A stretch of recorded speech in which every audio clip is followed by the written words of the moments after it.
us in the name of democracy.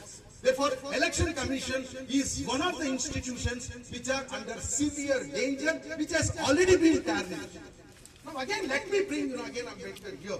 He believed in one vote, one value. That was the greatest belief which he had, that either it is, the marginalized communities like Dalits, women, minorities, or even for that matter, the poor, whichever the caste, class, gender, or the religion, whatever the matter they belongs to.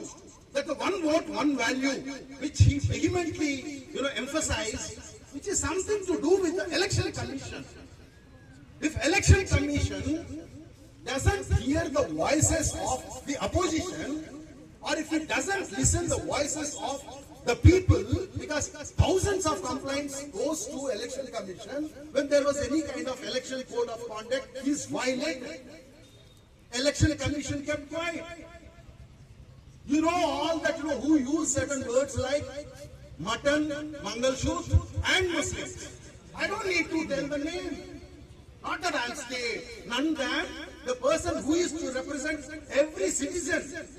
He goes abroad and says that I am a representative of 140 crore people.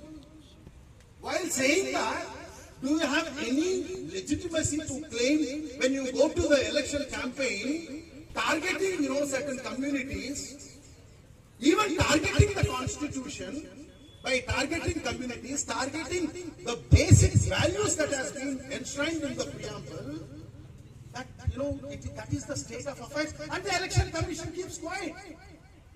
And we all know that in 2023, how the entire, the commission's, appointment has been completely tampered by removing the constitution of the committee itself, by keeping Supreme Court, Chief Justice aside and bringing someone else who the chairman of, who the committee chairman